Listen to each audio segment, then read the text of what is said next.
It's October, the spook month has arrived, and here at the Brawler's LA Towers we picked some pretty good, scary and terrifying games to keep you in the mood while carved pumpkins and plastic skulls staring menacing at you. And to start things up, we will take a look at Final Exam, released in 2013 for PC, PS3 and 360, but before I forget, hi, I am Savino, and this is The Flying Kick, Halloween Special.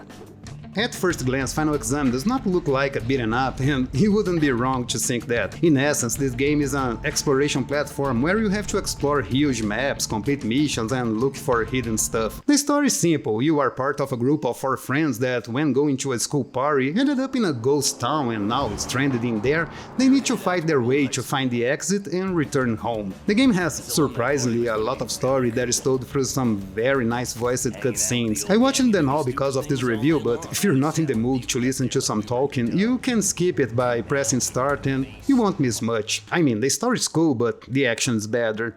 But how's the gameplay, I hear you asking? Or maybe are the voices again?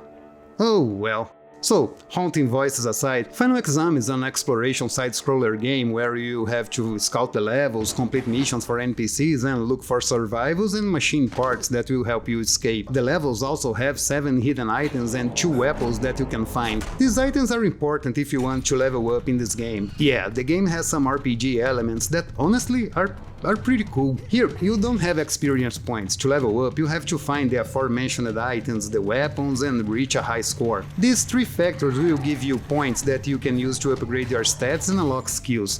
You don't need to find all these things, but the more you find, the more points you earn. Your stats are the basic stuff like attack, weapons power, and health, while the skills will vary from character to character. I haven't played with them all yet, this is a pretty big game, but the girl I play the most can change with the skills from a little quick girl that can swing a bat to a maniac wrestler that can pile driver enemies after throwing them in the air. While there's nothing surprising seeing a character change after the upgrades, after all, that's the point. Here, the skills are well thought out, complementing each other and expanding your moveset in a seamless way. For example, the girl I'm playing now has this grab move where she slams the enemy on the floor. The next skill you can unlock gives you the ability to grab the enemies in the air and pile drives them. This guides the player to some pretty cool combos and teaches how to maximize their damage output.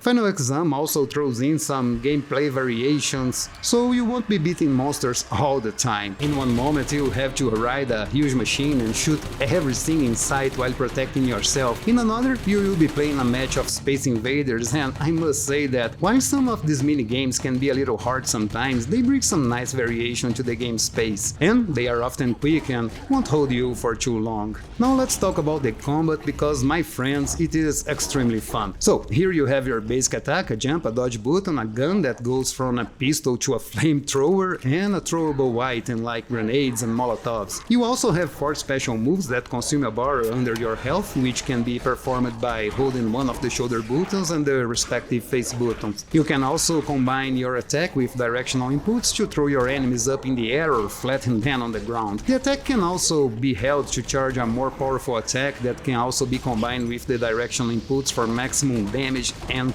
throw. Your dodge is also extremely important in this game, not only to keep you safe from incoming attacks, but also to help you cross the map, giving you a little extra boost when you run up and down the corridors. With all of this, you are in for some really good fun. The combat here is excellent, with some really cool combos that you can perform. It's fast and precise, the hitboxes are perfect, and the controls are responsive as they need to be. Throwing enemies up in the air just to grab them and pile drive the living heck of them is awesome, and the same can be said about stopping them in their tracks with a barrage of bullets. Curiously enough, the gun in this game made the combat even more interesting. The weapons aren't that strong, you will need a lot of bullets to kill an enemy, but they are perfect to finish them with style, or, as I said, stop them when you need some distance. There's a lot of fun to be had here, the combat is freeform and you will be able to mix and match your attacks in beautiful combo strings. The air combat in this game is also extremely fun, you can keep yourself afloat for huge lengths of time if you're beating an enemy. The speed, the fluidity and the sensation of power in each move make the combat in this game a very fun experience with some very rewarding moments, especially when you face a horde attack.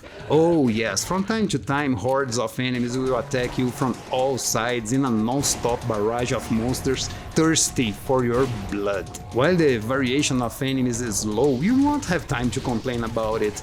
There are only 6 or 7 enemies, but they will get new powers and abilities as you advance in the game, change the way you face them. It's an interesting choice from the developers and one that works perfectly in this game. Now, while everything sounds great, and honestly it is, the game is huge, with each level taking anything from 20 to 30 minutes to complete, and can be a little tiresome running up and down the map looking for that last item that you could not find, especially because the game does not have a map.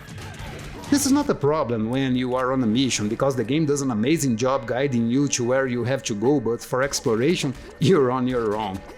The good thing here is that you can go back to previous levels to find missing objects from previous runs, but you want to find as much as you can in your first run to get the most of those sweet upgrade points. Final Exam can be played by up to 4 people. I unfortunately couldn't play with my family because I have some arcade sticks and only one regular controller, so in games like this I have to play alone. I need to buy more controllers, but yeah, Brazil. The game also has an online mode, which is great, and you can call me anytime to play with you. Just call me on our Discord group. Did you know that we have one now? Yeah, the link is in the description. Overall, Final Exam is an extremely good game for this spooky season. It leans more toward comedic horror than anything else, but at night with the lights out, this game can be pretty spooky. If I recommend Final Exam, my friend, this game is a must-buy. It is a pity that for consoles this game is locked on such old hardware, but at least on PC you can have a lot of fun with this one. The game will cost you only $5, and for the amount of fun you will have in this one, this price is almost a steal. And that's it for the review, guys. I hope you liked the video, and I would like to make an announcement here. The channel is now allowed to monetize here on YouTube, so if you guys like what I do and want to help me anyway, there are super chats and even a member section on the channel now. So if you have something to spare, it would help me a lot. For example, get more controllers. Also, don't forget to like, subscribe and all that jazz. I'll be back in 2 days with another review, so don't miss out. Other than that, I hope you all have an awesome day, and remember, keep it up.